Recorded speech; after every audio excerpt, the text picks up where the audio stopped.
Guys आज के इस वीडियो में मैं कुछ हमारी डेली लाइफ में यूज़ होने लायक इंग्लिश वर्ड्स के बारे में बात करूंगा। इनमें कुछ फ्रेजल वर्ड्स भी होंगी।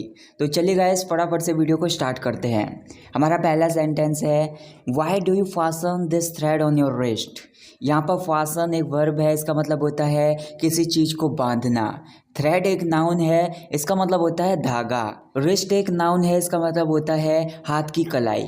तो यहाँ पर ये बोला जा रहा है, तुम इस धागे को अपनी कलाई पर क्यों बांधते हो।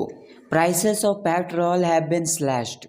स्लैश एक वर्ब है, इसका मतलब होता है किसी चीज़ को काटना या फिर किसी चीज़ को काट कर कम कर देना। तो यहाँ पर इसका मतलब होगा जो पेट्रोल के दाम हैं उसको कम कर दिया गया है। I have got multitudinous problems. Multitudinous एक एडजेक्टिव है। इट मीन्स बहुत सारी संख्या में कुछ है, मतलब बहुत ज़्यादा मात्रा में कुछ है तो बोल सकते हैं मेरे पास बहुत सारी परेशानियां हैं या फिर मैं बहुत सारी परेशानियों से घिरा हुआ हूँ। I don't have enough money to pay for the tickets. Pay for एक फ्रेजल वर्ब है, इसका मतलब होता है किसी चीज़ की कीमत को चुकाना या फिर किसी चीज़ का नतीजा भुगतना। मेरे पास टिकट्स के लिए भुगतान करने के लिए पर्याप्त रुपए नहीं हैं। Why are you negligent in your study these days. Negligent in एक फ्रेजल वर्ब है, मतलब किसी चीज़ में लापरवाह होना या फिर किसी चीज़ में बेपरवाह होना। मतलब आजकल तुम अपनी पढ़ाई को लेकर लापरवाह क्यों हो रहे हो या फिर बेपरवाह क्यों हो रहे हो। Can you hear dishes rattle in the kitchen.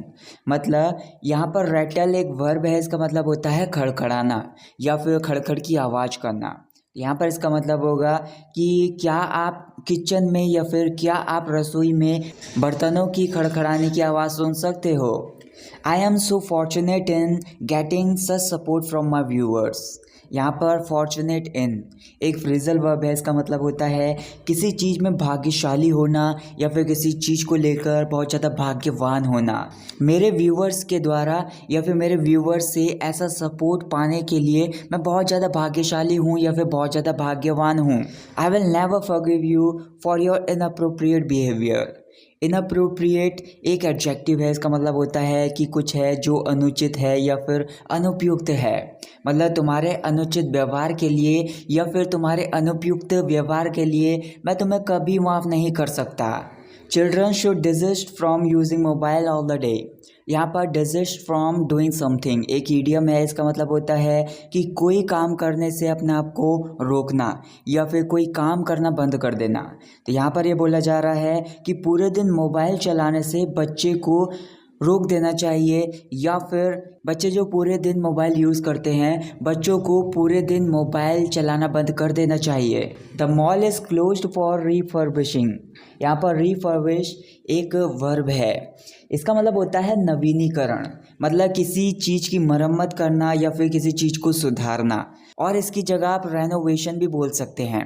तो यहाँ पर ये बोला जा रहा है कि जो मॉल है वो बंद है, किस चीज़ के लिए, रिफर्बिशिंग के लिए, मतलब नवीनीकरण के लिए या फिर मॉल की मरम्मत के लिए मॉल को बंद कर दिया गया है। My videos aim at improving your English. यहाँ पर एम एट समथिंग इसका मतलब होता है किसी चीज़ को पाने का विचार करना या फिर किसी चीज़ को पाने की उम्मीद करना या फिर किसी चीज़ को पाने का इरादा करना।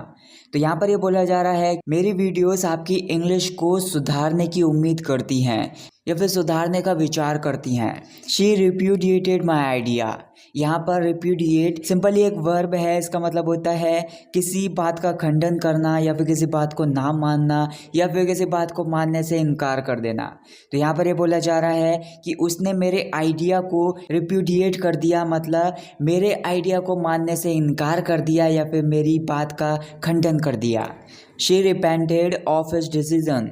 यहाँ पर रिपेंट ऑफ सिंपली एक फ्रेजल वर्ब है, इसका मतलब होता है किसी चीज़ का पछतावा करना या फिर कुछ कर दिया है आपने उस चीज़ को लेकर पश्चाताप करना, मतलब उसने अपने निर्णय को लेकर पछतावा किया, मतलब किसी चीज़ को लेकर उसने निर्णय ले लिया था तो फिर उसने उस चीज़ का पछतावा किया या फिर अपने निर्णय को लेकर उसका पश्चाताप किया। After getting married he rarely meets his friends. यहाँ पर रेयरली एक एडवर्ब है, इसका मतलब होता है शायद ही या फिर कभी कभार। तो मतलब शादी हो जाने के बाद वो कभी कभार ही अपने दोस्तों से मिलता है या फिर शायद ही अपने दोस्तों से मिलता है। She asked my pardon for taking so much of time. यहाँ पर पार्डन एक वर्ब है, इसका मतलब होता है माफ़ी देना, किसी पर्सन को माफ़ी देना या फिर किसी पर्सन को क्षमा देना किसी चीज़ के लिए।